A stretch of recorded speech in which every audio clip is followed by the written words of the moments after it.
Chapter 20. Clean and Unclean. Leviticus 11, 1-8.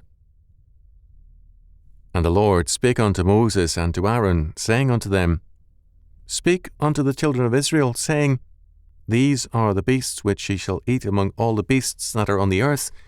Whatsoever parteth the hoof, and is cloven-footed, and cheweth the cud among the beasts, that shall ye eat. Nevertheless, these shall ye not eat of them that chew the cud, or of them that divide the hoof, as the camel, because he cheweth the cud, but divideth not the hoof, he is unclean unto you. And the coney, because he cheweth the cud, but divideth not the hoof, he is unclean unto you. And the hare, because he cheweth the cud, but divideth not the hoof, he is unclean unto you. And the swine, though he divide the hoof, and be cloven-footed, yet he cheweth not the cud, he is unclean to you.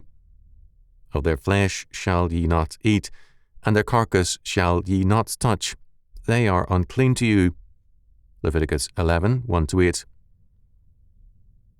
Nordsey has called attention to the far-reaching implications of uncleanness.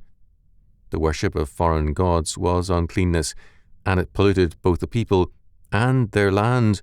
Jeremiah 2:7, 23:3-2, 7:20, Hosea 6:10, etc.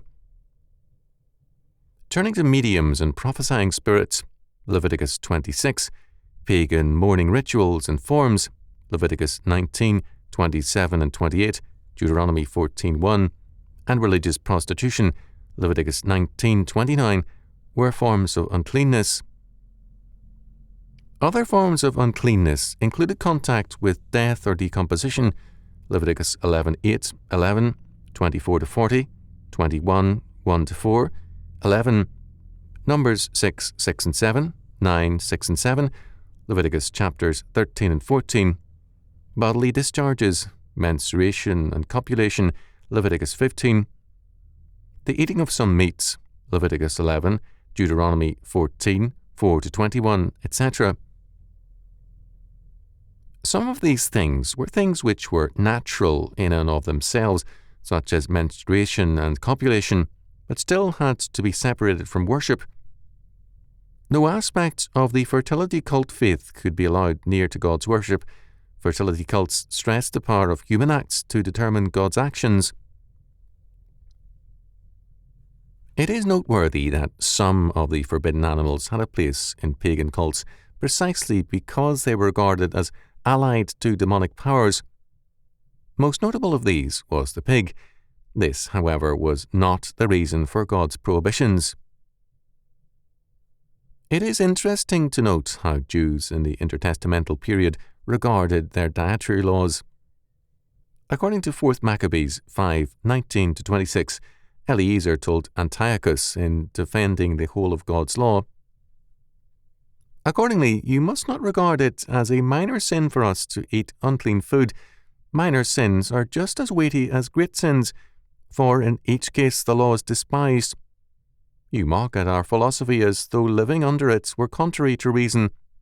On the other hand, it teaches us temperance so that we are in control of all our pleasures and desires, and it gives us a thorough training in courage so that whatever our different attitudes may be, we retain a sense of balance, and it instructs us in piety so that we most highly reverence the only living God.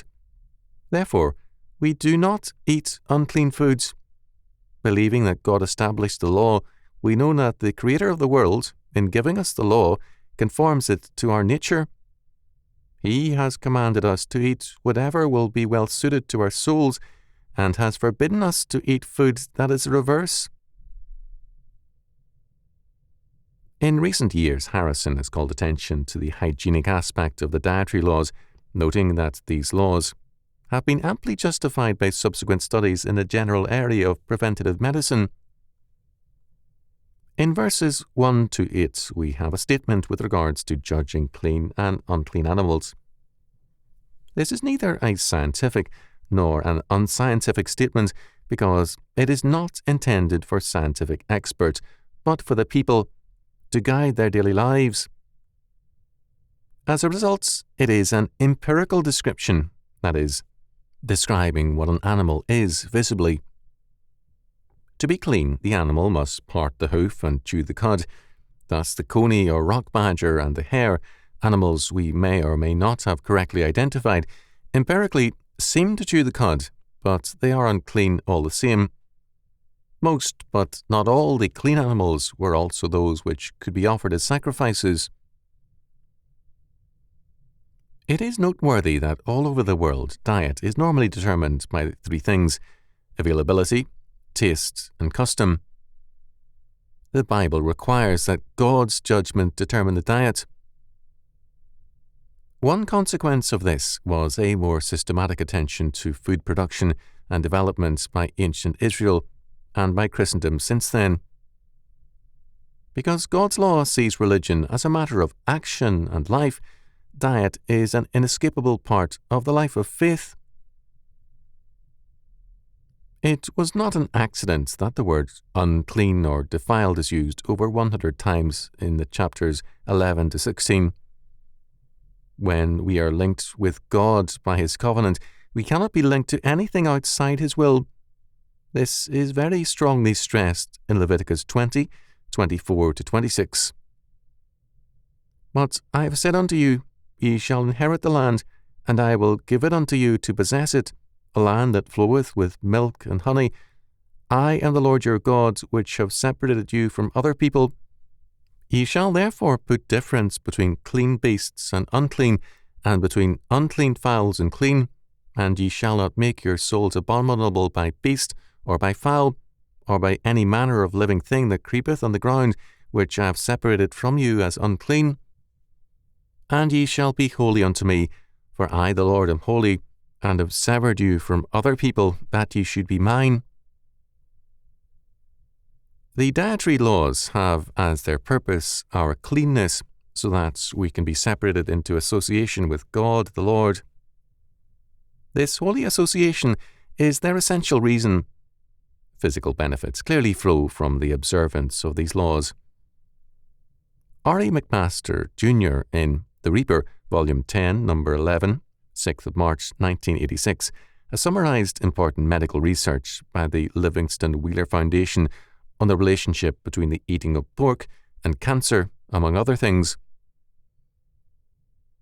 Because ours is a total faith, and because of the unity of our being as mind and body, we must recognize that the law is a unity which speaks to our lives as a unity.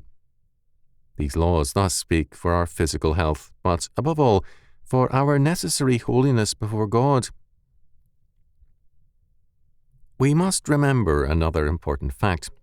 A donkey or ass was and is unclean as food, but not as a living, working animal. A lamb is a clean animal, but if found dead in the field or killed by a wild animal, it is unclean. Exodus 22:31. It is noteworthy that the rules of clean meats excluded all beasts of prey. It's important to remember that while the dietary laws are given in detail in Leviticus 11 and summarized in Deuteronomy 14, they were not new when given to Moses.